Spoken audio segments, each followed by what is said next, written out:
വരെ പോവാനും മാത്രം എന്താവശ്യം ഇപ്പൊ ഉള്ളത്? ഒന്നുമില്ല, ചുമ്മാ പോയിട്ട് വരാം. ഓ, ഇപ്പൊ അതല്ലേ കുശാല്. വല്യമ്മേ, ഇതാ മോളെ വരുവാ. അല്ല, ഇതാര്? അജിമോനുണ്ടല്ലോ. വാ മോനെ അകത്തോട്ട്. അല്ല മോനെ, നീ എപ്പോഴാ ബാംഗ്ലൂരിൽ വന്നത്? നീ വന്നതൊന്നും അറിഞ്ഞില്ലല്ലോ. അത് പിന്നെ അപ്പച്ചി, ഞാൻ വന്നിട്ട് ഒരാഴ്ചയായി. എന്താ മോനെ, സുഖല്ലേ? വാ, വന്ന് ഇവിടെ ഇരിക്ക്. മോനെ, ഞാൻ പോയിട്ടേ കാപ്പി എടുത്തോണ്ട് വരാം. മോനെ അവിടെ ഇരിക്കട്ടാ. ആ ശരി അപ്പച്ചി. വല്യച്ച പൈങ്കിളി എവിടെ? അവളവിടെ അകത്തുണ്ട് മോളെ, നീ വിളിച്ചോക്ക്. പൈങ്കിളി. മോനെ, എന്തൊക്കെയുണ്ട് വിശേഷം? ജോലിയൊക്കെ എങ്ങനെ പോകുന്നേ? ഇപ്പൊ വന്നതല്ലേ ഉള്ളൂ അമ്മാവ. അതിന്റേതായ ചെറിയൊരു സ്റ്റാർട്ടിങ് ട്രബിള്, പിന്നെ ഒരു കുഴപ്പമില്ല. പൈങ്കിളി, ചിഞ്ചു, നീ എപ്പോഴാ വന്നേ? ഞാൻ ഇപ്പൊ വന്ന് കയറിയതേ ഉള്ളൂ. നീ പഠിക്കുവാണോ? എവിടെന്ന് ഞാൻ പഠിക്കാനാ. അമ്മ അവിടെ വായിക്ക് പറയുന്നുണ്ടായിനെ. ആ സമയത്ത് മെല്ലെ ഇവിടെ വന്നിട്ട് ബുക്ക് എടുത്തിരിക്കുക. അല്ല, നീ എന്താ ഇപ്പൊ വന്നേ? എന്തെങ്കിലും വിശേഷം ഉണ്ടോ? എടി, നിനക്കൊരു കാര്യോ? നമ്മുടെ ട്യൂഷൻ ചേച്ചി ഇല്ലേ? ആ, ട്യൂഷൻ ചേച്ചിക്ക് എന്ത് പറ്റി? ട്യൂഷൻ ചേച്ചി എന്നെ വിളിച്ചോണ്ട് വരാൻ പറഞ്ഞാ? എടി, അതൊന്നല്ല. ട്യൂഷൻ ചേച്ചിക്ക് കല്യാണം അത്രേ. കല്യാണോ? ഇത്ര പെട്ടെന്നോ? ഇപ്പൊ കല്യാണമൊന്നുമല്ല, പക്ഷേ ചേച്ചിനി ഇന്നൊരു കൂട്ടർ പെണ്ണ് കാണാൻ വരുന്നല്ലോ. നിന്നോടാരാ ഈ കള്ളൊക്കെ പറഞ്ഞത്?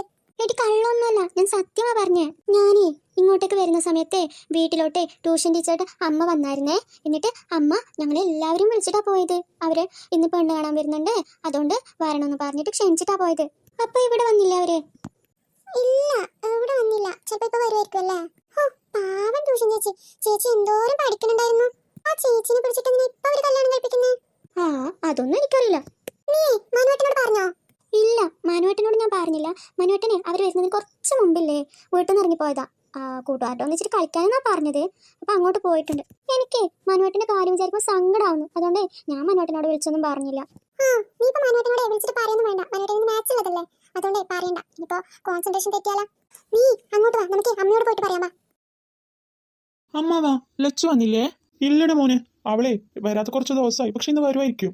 അവൾക്ക് പാസ്പോർട്ട് ഓഫീസിൽ അങ്ങോട്ട് ഇവിടെ പോകാനുണ്ടെന്ന് പറഞ്ഞിട്ട് രാവിലെ തന്നെ പോയിന്. അപ്പൊ വൈകുന്നേരം ചിലപ്പോ ഇങ്ങോട്ടൊക്കെ ആയിരിക്കും വരിക.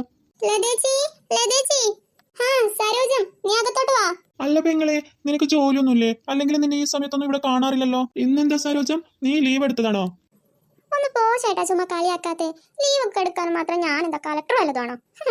എനിക്ക് എപ്പോ വേണമെങ്കിലും ലീവ് എടുക്കാലോ. ഒന്ന് അഞ്ജലി മോൾ എന്ത് ചെയ്യുന്നുണ്ട്? അവളിപ്പോ നന്നായിട്ട് പഠിക്കുകയൊക്കെ ചെയ്യുന്നുണ്ടല്ലോ. ആ ചേട്ടാ, അവളിപ്പോ നന്നായിട്ട് പഠിക്കുന്നുണ്ട്.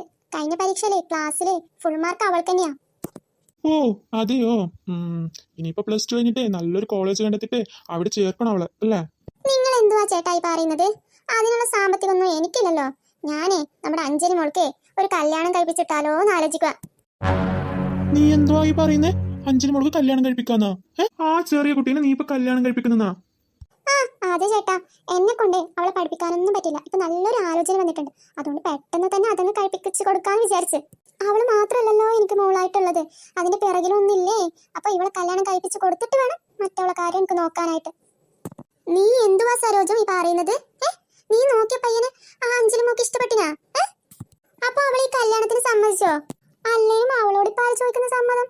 അല്ലെങ്കിലും നമ്മളെ അമ്മയോട് ചോദിച്ചിട്ടാണോ കറിക്കരക്കുന്നത്? അല്ല സരോജം, അപ്പൊ ഈ ചെക്കൻ എന്താ ജോലി?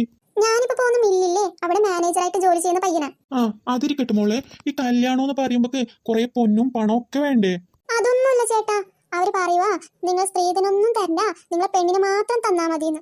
ഡെയിലി ജോലിക്ക് വരുന്നുണ്ട്, 1000 രൂപ ശമ്പളം. ഇനി ഇതിനേക്കാളപ്പുറം നമുക്ക് എന്താ ചേട്ടാ വേണ്ടത്? അതുകൂടാണ്ട് പയ്യന് കുടിയില്ല, വലിയില്ല, ഒന്നുമില്ല, നല്ല പയ്യൻ. ജോലി സ്ഥലത്തെ എല്ലാവർക്കും അവനെ പറ്റിയിട്ട് നല്ല അഭിപ്രായം. പിന്നെ വീട്ടിലാണെങ്കിൽ ആരുമില്ല, അവനും അവന്റെ ഒരു അമ്മയും മാത്രമാണ് ഉള്ളത്. അപ്പൊ പിന്നെ ഇവൾക്ക് പോയാലും അവിടെ ഒരു ജോലി അങ്ങനെയൊന്നും ഇല്ലല്ലോ. അപ്പൊ എന്തുകൊണ്ടും നല്ല ബന്ധാന്ന് പറഞ്ഞിട്ട് ഞാനിങ്ങോട്ട് ഉറപ്പിച്ചു. എത്ര കാലാന്ന് വെച്ചിട്ടാ ചേട്ടാ ഞാനിങ്ങനെ കഷ്ടപ്പെട്ട് ജോലി ചെയ്യുന്നത്? എനിക്ക് ഒരാളെ പഠിപ്പിച്ചാൽ മതിയല്ലോ, രണ്ടാളെയും പഠിപ്പിക്കണ്ടേ? അതിനുള്ള സാമ്പത്തികം ഇപ്പൊ എന്റെ അടുത്തില്ല. ഇനിയിപ്പോ കല്യാണം കഴിപ്പിച്ചു കൊടുത്താലേ ശിഷ്ടകാലം അവര് നോക്കുമല്ലോ, അവരുടെ പഠിപ്പും കാര്യങ്ങളൊക്കെ. ഞാൻ പിന്നെ കഷ്ടപ്പെടേണ്ട ആവശ്യമൊന്നുമില്ലല്ലോ. എടി, നീ എന്തുവാടി പറയുന്നത്? അവൾക്ക് പഠിക്കാനേ മറ്റു കുട്ടികളുടെ അത്രയൊന്നും ചെലവൊന്നുമില്ലല്ലോ. അവള് നന്നായി പഠിക്കുന്നത് കൊണ്ട് തന്നെ നിനക്ക് അവളെ ട്യൂഷന് അയക്കേണ്ട ആവശ്യം വരുന്നില്ല. പിന്നെ അവളുടെ ചെലവ് അത് അവള് തന്നെയല്ലേ നോക്കുന്നത്. മറ്റുള്ള ചെറിയ കുട്ടികൾക്ക് ട്യൂഷനൊക്കെ എടുത്തിട്ട് അവളുടെ ചെലവ് അവൾ തന്നെയല്ലേ നോക്കുന്നത്. അവൾക്ക് ഇപ്പൊ 17 കഴിഞ്ഞതല്ലേ ഉള്ളൂ. ഒരു 23 വയസ്സ് കഴിഞ്ഞിട്ട് മതിയടി അവൾക്ക് കല്യാണം. അപ്പോഴേക്കും അവൾക്ക് നല്ല ജോലിയൊക്കെ ആവും. ഇനിയിപ്പോ അഥവാ നല്ല പയ്യനെ കിട്ടിയാൽ തന്നെ ഞങ്ങളൊക്കെ ഇല്ലേ ഇവിടെ, ഞങ്ങളൊക്കെ സഹായിക്കില്ലേ? എന്ത് പറയാനാ, അവളുടെ തലയിലെഴുത്ത് ഇങ്ങനെയായിരിക്കും. അവൾക്ക് ഈ പ്രായത്തിൽ കല്യാണം കഴിക്കാനായിരിക്കും യോഗം. അതുകൊണ്ട് ഇപ്പൊ കല്യാണം നടത്തുന്നു. ഇനിയിപ്പോ അവൾക്ക് പഠിക്കണമെന്നുണ്ടെങ്കിൽ തന്നെ അവന് നന്നായിട്ട് സമ്പാദിക്കുന്നുണ്ടല്ലോ, അവനെ അവളെ പഠിപ്പിച്ചോളും. അയ്യോ ചേച്ചി, മിണ്ടിക്കൊണ്ടിരിക്കാൻ സമയമില്ല ചേച്ചി. അപ്പൊ നിങ്ങൾ എന്തായാലും വൈകുന്നേരം വരണം കേട്ടോ. ശരിയെന്നാ ഞാൻ പോന്നിട്ടാ. എടി എന്തുവാടി ഇവളീ പറഞ്ഞു പോയത്? ആ ചെറിയ പെണ്ണിനെ കൊണ്ട് കല്യാണം കഴിപ്പിക്കുന്നെന്നോ? എന്റെ പൊന്നു ചേട്ടാ, ഞാനും നിങ്ങളുടെ അടുത്തന്നല്ലേ ഉണ്ടായിരുന്നത്. എനിക്ക് ഇതിൽ കൂടുതൽ എന്തറിയാനാ? വൈകുന്നേരം അവിടെ വരെ പോവാ, അപ്പൊ അറിയാലോ എന്താ സംഭവം. അമ്മേ. ആ മോളെ, നീ പോയിട്ട് വന്നാ? അല്ല, ഇതെന്ത് പറ്റി? എല്ലാരും എന്താ ഇങ്ങനെ സങ്കടത്തിലിരിക്കുന്നേ? അല്ല മോളെ, നീ അറിഞ്ഞായിരുന്നോ ആ അഞ്ജലി മോളുടെ നിശ്ചയാണത്ര ഇന്ന്? ആമ്മേ, ഞാൻ അറിഞ്ഞു. ഞാനേ രാവിലെ വീട്ടിലിരിക്കുന്ന സമയത്ത് ചേച്ചി വീട്ടിലോട്ട് വന്നിട്ടുണ്ടായിരുന്നേ. അപ്പൊ അവിടെ വീട് വിളിക്കുന്ന സമയത്ത് എന്നെ കണ്ടായിരുന്നു. അപ്പൊ എന്നെ വിളിച്ച്. അല്ല അജു, നീ എപ്പോഴാ വന്നേ? നീ വന്ന കാര്യം അറിഞ്ഞില്ലല്ലോ. എടി ഞാൻ വരുമ്പോഴല്ല നിനക്ക് മെസ്സേജ് ഇട്ടത് ഞാൻ വരുന്ന നാട്ടിലോട്ടൊന്ന്. ചേച്ചി, കുഞ്ഞാറ്റ മോൾ ഇവിടെ. അവളെ ഏട്ടനെന്ന് വെച്ച കാറിലുണ്ട്, നീ പോയിട്ട് അവളെ എടുത്തോട്ടോ. അതൊക്കെ ശരി തന്നെ. അതല്ല, ഞാനൊരു കാര്യം ചോദിച്ചോട്ടെ നിന്നോട്. നീ എന്താ ഇപ്പൊ നാട്ടില് സെറ്റിൽ ആവാൻ കാരണം? അല്ലെങ്കിൽ നിനക്ക് ഈ നാട് ഇഷ്ടമല്ലായിരുന്നല്ലോ? അതൊന്നുമില്ല, ചുമ്മാതെ. അതെ, മുമ്പ് എനിക്ക് ഇങ്ങോട്ട് വരാൻ അത്ര ഇഷ്ടമുണ്ടായിരുന്നില്ല. പക്ഷെ ഇപ്പൊ എനിക്ക് ഇവിടെ സെറ്റിൽ ആവണമെന്ന് തോന്നി, അതുകൊണ്ട് ഇങ്ങോട്ട് പോന്നു. മോനെ, എന്നോട് കള്ളം പറയണ്ട കേട്ടോ. മറ്റുള്ളവരോട് കള്ളം പറഞ്ഞത് ഓക്കെ ശരി, അവരത്ര മനസ്സിലാക്കില്ലാന്ന് വിചാരിച്ചു. പക്ഷെ എന്നോട് നീ കള്ളം പറയണ്ട, സത്യം പറ. അത് പിന്നെ ഇല്ലേടി, ഞാൻ ബാംഗ്ലൂർ ഒരു ഹോസ്പിറ്റലിൽ വർക്ക് ചെയ്യുന്ന സമയത്ത് ഒരു കുട്ടി അവിടെ അഡ്മിറ്റ് ആയിട്ടുണ്ടായിരുന്നേ. അവളെ ആക്സിഡന്റ് ആയിട്ട് ആ ഹോസ്പിറ്റലിലേക്കല്ല വന്നത്, പിന്നെ എന്റെ ഹൃദയത്തിലേക്കാടി, എന്റെ ഹൃദയത്തിലേക്ക്. എന്റെ മോന് പ്രേമം തലക്ക് പിടിച്ചല്ലേ. അതൊക്കെ പോട്ടെ, അവളുടെ പേരറിയോ നിനക്ക്? പേര് ഗൗരിന്ന, സ്ഥലം കണ്ണൂരും. അതല്ല, ഈ കണ്ണൂരെ ഗൗരിന്ന് പേരുള്ള എത്ര പേരുണ്ടാവും? അതിന് നീ എങ്ങനെ കണ്ടുപിടിക്കും അവളെ? അല്ല, നീ ഇൻസ്റ്റഗ്രാമിൽ നോക്കിയോ? അതിൽ ഗൗരിന്ന് സെർച്ച് ചെയ്തിട്ട് ആ പ്രൊഫൈലിൽ ആരെങ്കിലും ഉണ്ടെങ്കിൽ നമുക്ക് അങ്ങനെ നോക്കായിരുന്നില്ലേ? എടി അങ്ങനെ എന്തൊക്കെയാ നോക്കി.